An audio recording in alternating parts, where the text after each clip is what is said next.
It's been thoroughly run by the Democratic Party and the extreme progressive wing of the Democratic Party. And what have they done? They've been spending massive amounts of money on energy and climate policies and mandating solar panels on every home, driving up the cost of housing in a state that is chronically short of housing. And now you have in Los Angeles alone at least 10,000 structures. I don't know the number of homes that have now been destroyed, but where are those people going to go? I mean, there's nowhere. It's not that the state has a lot of excess homes for them to move into. Hello and welcome to the Americano Show. Today we are going to be talking about the fires that are still raging across Los Angeles County. And I am delighted to be joined to discuss this terrible subject by Robert Bryce, who is a commentator and writer on energy and innovation, a regular guest, I think we can say, to the Americano Show, and also author of his own Substack, Robert Bryce. I very much recommend you check that out because it's very, very interesting, particularly on matters such as this. Robert, obviously these fires are a terrible disaster for everybody living in the area. It's been seen as a sort of fitting epitaph for the Biden presidency in many ways, democratic misrule and so on. And yet I heard Governor Gavin Newsom of California talking about Los Angeles 2.0, what might rise up from the ashes of this disaster. What do you think that would look like, Los Angeles 2.0? Well, first I'll just say good luck to him because the challenges here are just enormous. So there's a lot of effort now at finger pointing and what caused the fires, who's to blame, what didn't happen, what should have happened, et cetera. And thinking about this and talking, my father was in the insurance business. My brother's in the insurance business, has been his whole career. I think if we look forward, there are a couple of things that are very obvious that are unavoidable now for both Angelenos and for Californians in general. One is that in the wake of this, insurance rates in the state are going to skyrocket. I mean, they were already high, and you had a couple of major insurance carriers refusing to provide property insurance in the state. Now you have the state, and they created what I think they call the FAIR Plan, which was a state-backed insurance entity, but its coverage was minimal. And so a lot of homes, they were only providing a fraction of the value of the replacement, or rather a fraction of the coverage that would be required for replacement value. So the state is now going to see across the board higher insurance rates for all kinds of property. And that's going to affect all Californians, whether they're homeowners or renters. So this is going to be add yet more fuel to the fire, pun intended here, on the cost of living problems in California. And why does this matter? Well, first, it's that California has the highest poverty rate of any state in America. And that poverty rate is so high because of the cost of living. And in fact, the cost of the poverty rate in the state has nearly doubled just in the past 2 years. So these are shocking numbers. So you have now, in the wake of the fires, this inflationary aspect in insurance, which people seldom think about unless they, as my brother Wally says, you have a claim or you can't get insurance. And then the other is what's going to happen on electricity prices, which again are already among the highest in the state of California, are among the highest in the country. They're nearly double the U.S. average. All of the utilities now are going to be spending much more money on wildlife mitigation, preparedness, undergrounding power lines. All of this is going to make those insurance prices go yet higher. So those are things that are obvious. I also want to point out that my friend Joel Kotkin had a very good piece in Unheard just the other day saying, well, how is the state going, or how is Los Angeles now possibly going to host the 2028 Olympics? Or this is only 3 years away. And, the state doesn't have any money. They have a massive deficit. They're not going to have enough housing in Los Angeles. They're already chronically short of housing. Gavin Newsom and Trump hate each other. So, the president's not going to step in and say, oh, we'll do anything for you, whatever. And meanwhile, the city's looking ahead at these obligations for the Olympics. Those things I think are pretty obvious right now and are really unfortunate. And the losses here are staggering already, and they're just getting thoroughly assessed at the moment. And I suppose what it's shone a light on is the broader mismanagement of California as a state. You mentioned poverty there, but it's also there are staggering statistics on things like literacy. California has very low rates of literacy. And I think for Brits, we still think of California as this dreamy sunshine state that everybody would like to live in. But the reality has become something of a nightmare, hasn't it? The mismanagement here, and now who's to blame? Well, the leadership in the state now, which has been a Democratic state, there has been no bipartisan rule in the state now for decades. It's been thoroughly run by the Democratic Party and the extreme progressive wing of the Democratic Party. And what have they done? They've been spending massive amounts of money on energy and climate policies, and even ever more restrictive mandates in terms of energy and climate, mandating solar panels on every home, driving up the cost of housing in a state that is chronically short of housing. And now you have in Los Angeles alone, at least 10,000 structures. I don't know the number of homes that have now been destroyed, but where are those people going to go? I mean, there's nowhere. It's not that the state has a lot of excess homes for them to move into. So in the near term, you're going to see this massive problem of just accommodating all these displaced people. Yeah, some of them are rich and they can move, and a lot of them are going to come to Texas, and I'm sure a lot of them are going to move here to Austin. But you're creating a compounding series of problems, and especially when this exodus out of California has already begun. A lot of wealthy Californians are going to leave, and that means the people who stay are going to face a yet higher tax burden. So multiple things that are unfolding, I think, that are easily kind of seen at the moment, but as they play out, it's just going to further compound the disasters that this feckless leadership has inflicted on California. And the conversation seems to be slightly different in America to what it is here. I mean, here the story is being discussed on major news programs, debate shows, and so on, still very much within the context of climate change. Whereas I feel that in America, possibly because of the incoming Trump presidency, there's been far more of a realistic look at how massive spending on climate change policies, anti-climate change policies, mitigation policies, 50 billion, I think, California has committed to addressing climate change. But the conversation in America seems to be real anger that hasn't amounted to any protection for its citizens from these wildfires. Right. So let me just talk about the climate change part of this. So yes, this has been the narrative, particularly in, let me call it legacy media, right? And there is a massive clack of reporters and media outlets who want to say, oh, well, this is all about climate change. That's just too glib. It's too easy. Now, this problem that has built up over decades in California is multifaceted, right? There's never just one reason for these kinds of disasters. You have development in the foothills in California in places that wouldn't be allowed now. You have this buildup of brush over years, and especially the last few months after a lot of rain last year, and then they didn't clear the brush, which is a management issue. You have chronic mismanagement at the LA Department of Water and Power, which I wrote about on my Substack, robertbryce.substack.com. The title was Asleep at the Switch. Here is the biggest municipal utility in the country, and they had a wildfire mitigation plan. But if you look at their annual report, it's just a tiny one-paragraph mention. What do they talk about throughout the rest of their report? Diversity, equity, inclusion, all this stuff about racial equality and climate change, instead of thinking about what are their potential catastrophic failure points. And fire was clearly one of them. So a lot of this effort in California and governmental focus has been on a lot of progressive politics, a lot of, climate change discussions, energy, the right thinking that's being, correct thinking rather, being guided by these leftist progressive ideologies that had nothing to do with the most basic functions of government. And that's what I think is causing such outrage in California today among, what have traditionally been the left, the Hollywood actors, et cetera, saying, look, we've been betrayed here. It's often said that the climate change ideology behind the progressive ideology that drives a lot of these policies is similar to a religion.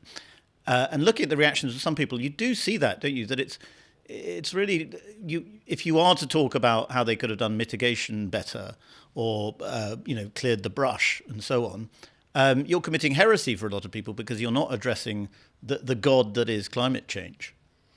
Well, I'm happy to be a heretic then, put me in in that camp. I will gladly, sit there. Look, the reality is about climate change. Here's my view in a nutshell. Yes, climate change is a concern. It's not our only concern.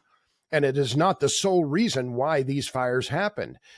California has been hit by wildfires forever, and I do mean forever. It's part of that ecosystem in that coastal area where Los Angeles is. So, and the same with the Santa Ana winds, that were the ones that fanned the fire, that fanned the flames, that made this so such a destructive disaster. But let's talk about some of the potential losses here. The AccuWeather, and I don't know where they're getting this number, they tripled their estimated losses from the fires from $50 billion to up to $150 billion. Now, how much of that will be uninsured losses, we don't know. But you're already seeing the big insurance carriers in the U.S. reporting that they're going to take multi-billion-dollar hits. You're going to have homeowners that will be that won't have enough coverage, and so they won't be able to rebuild. And then again, casting this forward, California's permitting system and bureaucracy is just unbelievably complicated. Now, Newsom just in the last few days says he's going to suspend all the environmental regs so that they can rebuild quickly. Okay, that's fine.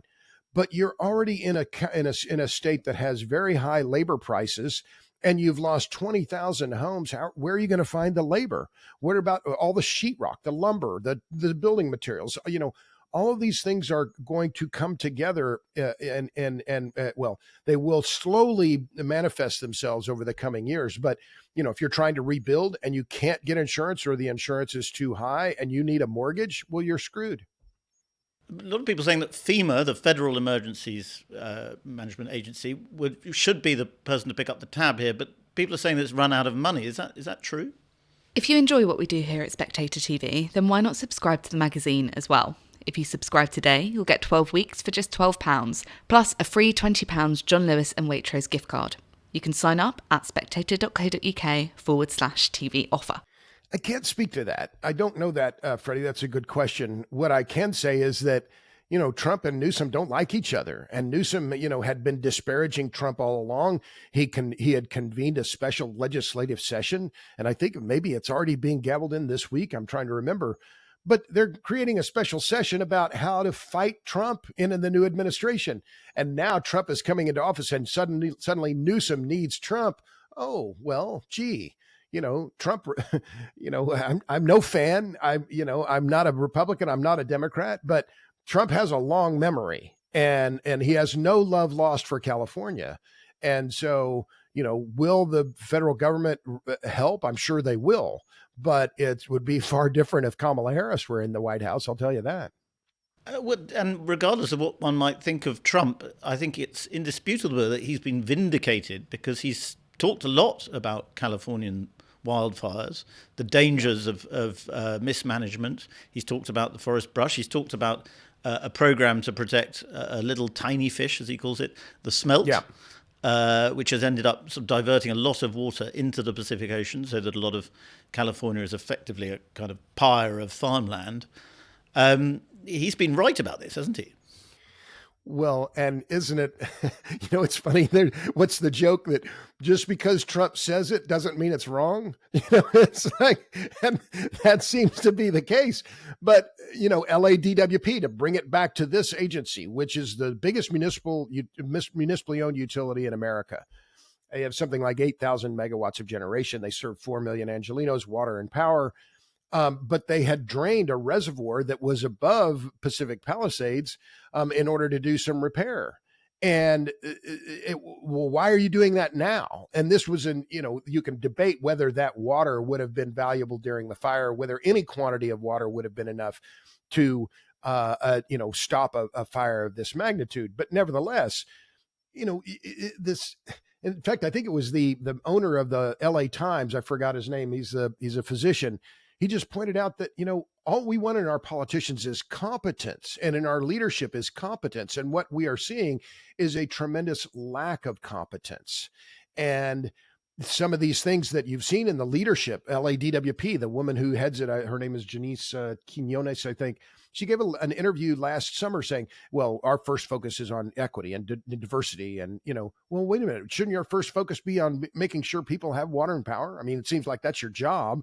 And she's being paid $750,000. And one other thing that just I have to mention, I assume you saw it. I've watched politics for a long time. I'm an old guy. I'm 64. I've been watching politics since I was a kid. The interview that the LA mayor, Karen Bass, gave after she got back from Ghana, where the reporter was peppering her with questions, she just stood there and didn't have a response. I've seen a lot of political train wrecks right in my career, but that bit of footage is maybe the worst. I mean, or a politician melting down on camera. I've never seen anything like it. I mean, just truly incredible. And she's not going to be reelected. There's another prediction for you. Well, if she doesn't resign before or is booted out or recalled, but yeah, she's a one-term mayor. And she's being blamed not just for cutting $20 million from the fire department budget, of the Los Angeles Fire Department budget, but also for sort of obviously woke, highly progressive mindset policies were being put in place in fire departments. So they were trying to reach diversity quotas and so on. And we see this again and again in America. I mean, we saw it when Trump was nearly assassinated, and there were sort of exposés about what had been going on with the Secret Service, and there were diversity quotas there. And that obviously has an impact on each institution, each group's ability to respond to crises or to do their jobs effectively. Sure. And again, this is something where this DEI, ESG, going back to LADWP, you look at their annual report, and on the third page, they show their leadership, and it's like 9 people listed. And I think his name is Jesse Owens. If that's right. I'm forgetting it. Let me just look here, because I just want to make sure I get it right. Yeah, it's on the third page. And Greg Reed, forgive me, Jesse Owens, somebody else. Greg Reed, he is the senior assistant general manager, diversity, equity, and inclusion. So they have in their top management ranks somebody whose only job is DEI. Well, isn't the job of your business to deliver water and power? And instead, this just betrays, what the focus of the agency has been. And by the way, I just pulled it up. It's the Santa Ynez Reservoir, which is in the Palisades Highlands. It holds 117 million gallons of water. It was drained for repairs. And so that water wasn't available for the firefighters. And one other quick point about the water availability, it was 10 years ago, I think California residents voted for the construction of 3 dams or 4 dams. I've forgotten how many, but to fund new reservoirs. None of them have been built. This is, again, example of the rank incompetence of the leadership in the state. And I think I don't like this word, but I think it's the right word, is the betrayal of the California population by their leadership on not being, as the owner of the LA Times put it, just showing competence, and it's shining through right now. Well, and that Californian population, a lot of them are moving out of California. You mentioned people going to the state that you're in, Texas. A lot of them will go to Austin. But it is worth remembering, is it not, that California is still the home of Silicon Valley, which is probably one of the, if not the biggest drivers of wealth in the world.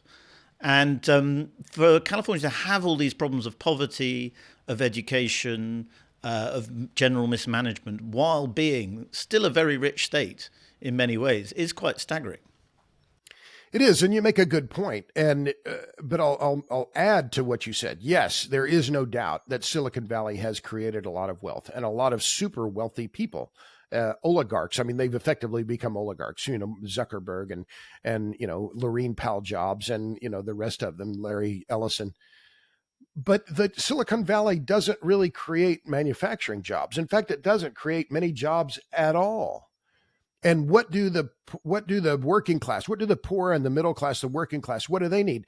They need jobs where they work with their, not all of them, but they need people who work with their hands. They need the middle class, and that's who's being squeezed here. So yes, to go back where we started the conversation, this these fires rather, and they're still ongoing. And there's no indication that I've seen about when they're going to be extinguished and how much more losses are going to be, and how many more losses are going to be incurred.